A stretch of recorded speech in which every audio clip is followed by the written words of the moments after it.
des hommes pour la vie de couple. Accroche. Aujourd'hui, on entend souvent, les hommes ne savent plus aimer, ne savent plus tenir un foyer, ne savent plus protéger. Mais posons la vraie question, qui les a formés? Qui les a préparés à la vie de couple? Parce qu'un homme ne naît pas mari, il le devient. Et s'il n'y a plus personne pour l'initier, il improvise. Et l'improvisation détruit des familles. 1. Le rôle du père et des oncles. Autrefois, c'était simple. Un garçon regardait son père. Il apprenait à travers son autorité, sa manière de traiter sa femme, sa rigueur au travail. Un père présent formait un homme solide. Un père violent ou absent fabriquait un homme cassé. Et les oncles servaient de relais. Dans certaines cultures africaines ou méditerranéennes, c'était eux qui parlaient des choses sérieuses. La sexualité, la gestion de la maison, le respect de la femme. HR2. La parole des anciens. Dans les villages et communautés, il y avait toujours un ancien, un sage, qui rappelait aux jeunes mariés ses devoirs. Tu dois nourrir ta famille, tu dois protéger ta femme, tu dois donner ton nom et ton honneur à tes enfants.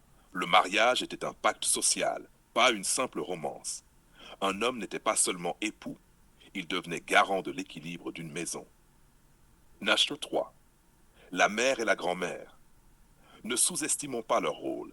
Une mère apprend au fils le respect des femmes par son exemple. Une grand-mère enseigne la patience, la dignité, la retenue. C'est souvent elle qui transmettait les règles invisibles. On ne lève pas la main sur une femme. Un homme doit ramener quelque chose à la maison. Ta parole doit valoir plus qu'un papier.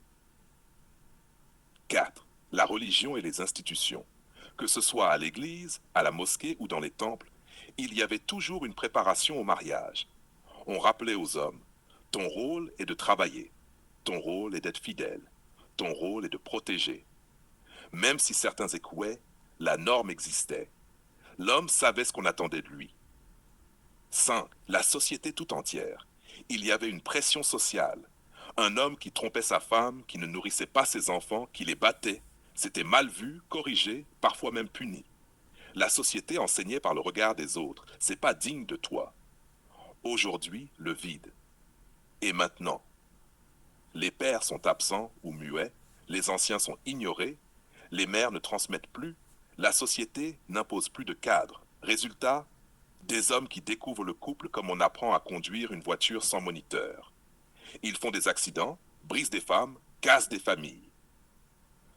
Leçon pour les hommes modernes. Si personne ne nous forme, il faut se former nous-mêmes.